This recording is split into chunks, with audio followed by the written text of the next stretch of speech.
আর সেই বিপদগ্রস্ত মানুষের পাশে কেউ যদি দাঁড়ায়, তার প্রতি সাহায্য করে, তার সেই কষ্টটা বিপদটা লাঘব করার জন্য, তার এই কষ্ট থেকে তাকে মুক্ত করার জন্য কেউ যদি সাহায্যের হাত বাড়িয়ে দেয়, আল্লাহ রাব্বুল আলামিন কিয়ামতের কঠিন দিনে, সেই দিন কারণ আল্লাহর দয়া ছাড়া, আল্লাহর অনুগ্রহ ছাড়া, আল্লাহর সাহায্য ছাড়া আর কোনো কিছু কাউকে হেল্প করার, সাহায্য করার কোন সুযোগ যেদিন থাকবে না, সেই দিন কঠিন সময়ে আল্লাহ বিপদগ্রস্ত মানুষদের পাশে যারা থাকবে তাদেরকে আখিরাতে এবং কিয়ামতের কঠিন দিনের বিপদ থেকে, কষ্ট থেকে আল্লাহ তাদেরকে মুক্ত করে দেবেন। সুবহানাল্লাহ। কিয়ামতের কঠিন অবস্থাটা কিরকম হবে, সেই বিপদের অবস্থাটা, সেটা আপনারা বিভিন্ন জায়গা, বিভিন্ন আয়ামে সেই চিত্রটা আমাদের সামনে তুলে ধরেছেন। যেমন কুল্লু মুদিআতিন আম্মা আরদান ওয়া তাদাউ কুল্লু যাতি হামলিন হামলাহা ওয়া তারান নাসা সুকারা ওয়া মা হুম বিসুকারা ওয়ালাকিন আযাবাল্লাহি শাদীদ। আল্লাহ তাআলা বলেছেন সেই বিপদটা হবে এরকম যে মা সন্তানকে দুধ পান করায়, দুগ্ধ পুষ্য সন্তান, ছোট্ট বাচ্চা, যে বাচ্চাকে ছাড়া মা বাঁচতে পারে না, চিন্তা করতে পারে না তার জীবনের চেয়েও প্রিয় যে সন্তানটা, যে সন্তানকে মা দুধ পান করায়, সেই দুগ্ধ পুষ্য সন্তানের কথা বিপদের কারণে, ভয়ের কারণে, অস্থিরতার কারণে ওই সন্তানের কথা ভুলে যাবে, ভুলে যাবে, সন্তানের কথাও ভুলে যাবে সে। এমনকি পরবর্তী নারী তার কথা ভুলে যাবে। মানুষকে মনে হবে পাগল, মা পাগলের মতো হয়ে গেছে। আসলে তারা পাগল নয়, কিন্তু অবস্থা এমন দাঁড়াবে, অবস্থার ভয়াবহতা এতটা তীব্র হবে, সেই ভয়াবহ অবস্থার কারণে সে পাগলের মতো, মাদের মতো হয়ে যাবে।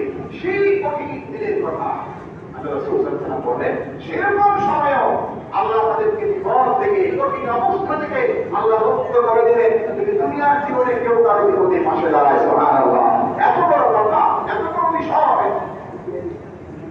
আল্লাহু ফি আউনিল আবদ মা কানা আল-আবদু ফি আউনি আখিহি। মানুষ যখন অন্য মানুষের পাশে দাঁড়ায়, মানুষের যে কথাটা আমরা সমাজে বলে বলি, মানুষ মানুষের জন্য, মানুষের জন্য, এটা শুধু মানুষের, এটা বাড়ানোর বক্তব্য না, আল্লাহর কথা।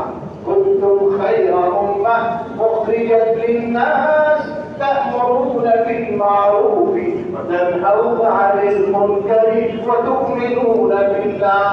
তোমরা শ্রেষ্ঠ দল, উখরিজাত লিন-নাস, তোমাদেরকে পাঠানো হয়েছে, বের করা হয়েছে, দুনিয়াতে সৃষ্টি করা হয়েছে লিন-নাস, মানুষের কল্যাণ করার জন্য, উপকার করার জন্য। প্রতিটা মুমিনের ভিতরে এই ঈমানি চেতনা জাগ্রত রাখতে হবে।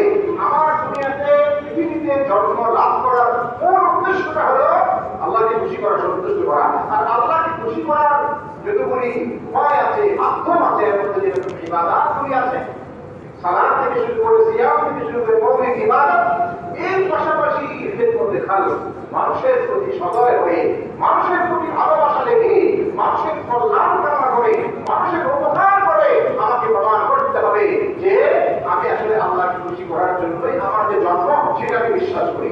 এই পৃথিবীতে আমার জন্মই হয়েছে, পৃথিবীতে আমি এসেছি না মানুষের উপকার করার জন্য, অপকারের জন্য, ক্ষতি করার জন্য নয়, মানুষের জীবনকে ধ্বংসের মুখে ছেড়ে দেওয়ার জন্য নয়, মানুষের উপর জুলুম করার জন্য নয়। আল্লাহ দুনিয়াতে মানুষকে পাঠিয়েছেন মানুষের কল্যাণ করার জন্য, মানুষের ভালো করার জন্য, মানুষের উপকার করার জন্য, মানুষের জীবনে পাশে থাকার জন্য আল্লাহ দুনিয়াতে মানুষকে পাঠিয়েছেন। আমার ভাইরা, আপনারাও দায়িত্ব নিয়ে আল্লাহ বলছেন, তা'মুরুনা বিল মা'রুফ ওয়া তানহাউনা 'আনিল মুনকার। আমাদের দায়িত্ব হলো যা কিছু ভালো কল্যাণকর তোমাদের জন্য, ব্যক্তি জীবন থেকে শুরু করে সমাজ, রাষ্ট্রের সব জায়গায় যা কিছু ভালো, সুন্দর, কল্যাণকর, সেখানে তোমরা সেটার পক্ষে থাকবে, সেই কল্যাণের পক্ষ থেকে, সেই কল্যাণের পক্ষে তোমরা কাজ করবে, তোমাদের আদেশ করবে, বলবে এই কল্যাণকর কাজটা হওয়া যায়, এর পক্ষে আমরা আছি। আমরা যা কিছু সুন্দর, যা কিছু ভালো, যা কিছু উত্তম, সেটা বাস্তবায়িত হোক, সেটা আমরা চাই।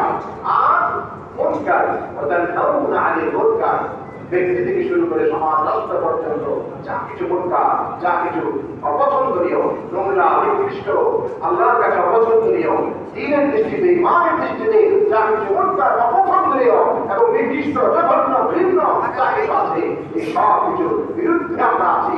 এর সাথে আমরা নাই, আমরা এর বিপক্ষে আছি। আমরা এটা থেকে মানুষকে বারণ করে নিজেও দূরে থাকি, মানুষকেও বারণ করি। এটা হবে ইমানদারদের আখলাক, এটা হবে একজন মুমিনের জীবনের আসল চিত্র, এটা হবে, এটা বলে দিয়েছেন আল্লাহ রাব্বুল আলামিন। আমার ভাইরা, জন্য আজকের এই সময়ে আসুন আমরা সবাই মিলে এই যে পরিস্থিতি চলছে, বন্যাগ্রস্ত মানুষ, বন্যার্থ মানুষ যারা, তাদের পাশে আমরা আছি এবং থাকবো। এবং সামনে যেটুকু তাদের কোনো বাসন দরকার, অনেক এমন অবস্থা আপনারা দেখছেন মিডিয়ার কল্যাণে আমরা এখন দেখতে পাচ্ছি দৃশ্যগুলা, যে একটু যারা মানে সমাজের যারা একটু বিভিন্ন পর্যায়ের মানুষ, আর্থিকভাবে অসচ্ছল, দরিদ্র পীড়িত মানুষ যারা, তাদের যে অবস্থা কাটা, সেই বড় কথা সেটাও সে দেখতে পাচ্ছে না, এটাটাও ঠিক মতো চিনতে পারছে না, এমন একটা অবস্থা। মানে তার বাচ্চা কাছে নেই, কিভাবে সেই সময় কিভাবে জীবন কাটবে, এরকম একটা অবস্থার মধ্যে সে পড়ে গেছে। এর জন্য অবস্থা হাজার মানুষ, লাখো মানুষের জীবনে এরকম একটা করুণ অবস্থা চলে এসেছে। যাই হোক, আসতেই পারে, এসেছে, একটা বিশেষ পরিস্থিতি তৈরি হয়েছে। এখন আমাদের কর্তব্য সময় মিলে একটা দেশ, একটা সমাজ, একটা রাষ্ট্রে সব মানুষ যদি মনে করে যে আমার ভাই, আমার প্রতিবেশী, আমার কাছের কেউ সে কষ্টে আছে, আর আমি কি করবো তার কষ্ট লাঘবের জন্য পাশে থাকবো, তাহলে যারা কষ্টে আছে সেই কষ্টটা অতি দ্রুত, অতি অল্প সময়ে সেই কষ্ট দূর করা, তাদেরকে স্বাভাবিক জীবনে ফিরিয়ে আনা, এটা খুব সহজ হয়ে যাবে। জীবনের কথা ঠিক কিনা? যদি আমরা সবাই মনে করি আমাদের দায়িত্ব, আমরা সবাই মিলে কাজটা করবো, আল্লাহ দায়িত্ব দিয়েছেন আমাদেরকে, আল্লাহ প্রদত্ত দায়িত্ব এটা, সেই দায়িত্ব মনে করে যদি আমরা যারা কষ্টে করেছেন, বিপদে করেছেন, তাদের পাশে আমরা থাকি, ইনশাআল্লাহ এই কষ্টটা থাকবে না, এই দুরবস্থাটা থাকবে না, একটা স্বাভাবিক অবস্থা খুব দ্রুতই ফিরে আসবে ইনশাআল্লাহ। যদি আমরা আমাদের দায়িত্বটা পালন করতে পারি। আমাদের দায়িত্বশীল সব জায়গায়, প্রতিটি ক্ষেত্রে সেই দায়িত্বের কথাটা স্মরণ করে দিই, দায়িত্বের কথা মনে করিয়ে দিয়ে তিনি ঘোষণা দিয়েছেন, কুল্লুকুম আলা কুল্লুকুম রাইন ওয়া কুল্লুকুম মাসউলুন আন রাইয়াতিহি। হে দুনিয়ার মানুষ, এই বান্দাটা শুনে রাখো, তোমরা কিন্তু দায়িত্বশীল, দায়িত্বের কথা ভুলে যেও না। রাইন শব্দটা শান্তি করতে একটা অর্থ হলো রাখালি করা। কিরকম? আপনি দেখবেন যারা ছাগলের মাল নিয়ে রাখার যখন যায়, তার দায়িত্ব সে এটা পালন করে যে কোথাও যেন কোনো একটা মানে হারিয়ে না যায়, কোথাও যেন কোনো হিংস্র প্রাণী কোনো খেয়ে না ফেলে, সারাক্ষণ সে দেখভাল করে, সারাক্ষণ তার দৃষ্টিটার দিকে যে আমার পাড়ের কোনো একটা পশু, কোনো একটা নিজের ক্ষতিগ্রস্ত না হয়ে যায়, হারিয়ে না যায়, সারাক্ষণ সে তদারকি করে।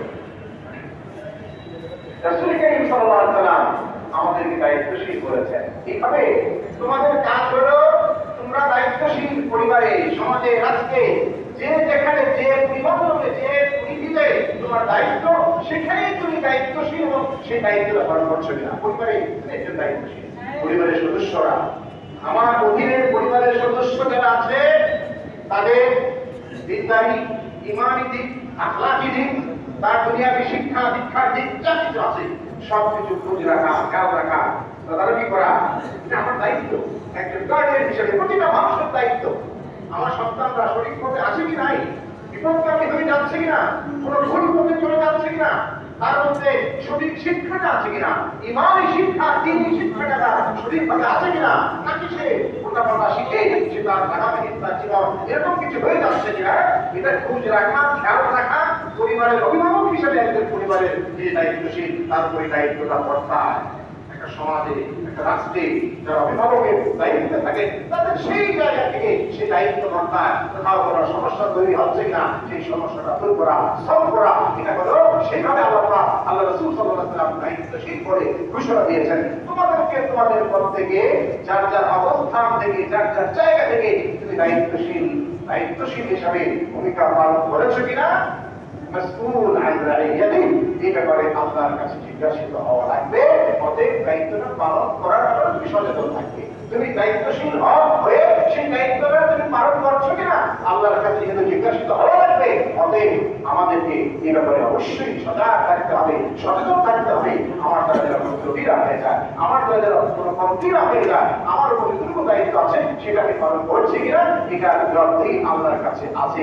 যদি প্রতিটা মানুষ এইভাবে চিন্তা করে, এই অনুভূতি তার মধ্যে জাগ্রত করতে পারি, তাহলে এই সমাজে, এই দেশে, কোন পরিবারে, ব্যক্তি জীবনে, সমাজ জীবনে, রাষ্ট্র জীবনে আর কোন কষ্ট থাকবে না, দুঃখ থাকবে না, অসুবিধা থাকবে না, জুলুম থাকবে না, অভিযোগ থাকবে না, অন্যায় থাকবে না, অস্থিরতা থাকবে না, পেরেশানি থাকবে না। একটা শান্তির সমাজ, শান্তির সমাজ আমরা গড়তে শুরু করবে, একটা সুন্দর জীবন আমরা ফিরে পাবো। আমরা আল্লাহমুখী জীবন, দ্বীনমুখী জীবন, এবং আমরা প্রকৃত অর্থে আল্লাহ যেরকম চান আমাদের থেকে, যে আমরা সবসময় শুকরগুজার বান্দা যেন হই। যে হালতে থাকি না কেন, কষ্টে থাকলেও আল্লাহকে ডাকবো, আর ভালো অবস্থায় থাকলেও আল্লাহকেই আমরা ডাকবো, তার হুকুমকেই প্রাধান্য দিব, তার দেওয়া জীবন বিধানকে আমরা প্রাধান্য দিব। সবকিছু করে সেটা আল্লাহ পাক চান আমরা যেন সেই দায়িত্বশীল ভূমিকাটা পালন করতে পারি।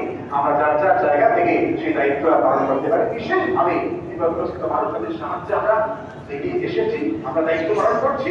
আরো সব কিছু লাগে আমাদের জায়গা থেকে, যার যার জায়গা থেকে প্রতিটি মানুষ ইনশাআল্লাহ আজিজ আমরা এই বিপদগ্রস্ত মানুষের পাশে থাকবো। যদি লাগে ইনশাআল্লাহ আমরা সেটা করবো, সেই দায়িত্ব পালন করবো।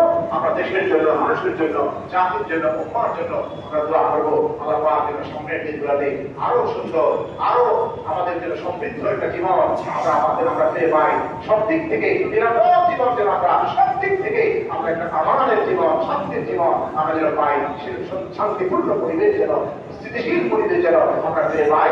এর জন্য আমাদেরকে আল্লাহর কাছে দোয়াও বেশি করতে হবে, এবং যার যার জায়গা থেকে আমাদের কাজও করতে হবে। আল্লাহ আমাদের সবাইকে তাওফীক দান করেন। সবাই বলি আমিন, আল্লাহুম্মা আমিন, আল্লাহুম্মা আমিন। ওয়া আখিরু দাওয়ানা আলহামদুলিল্লাহি রাব্বিল আলামিন। যাদের সুন্নাত বাকি আছে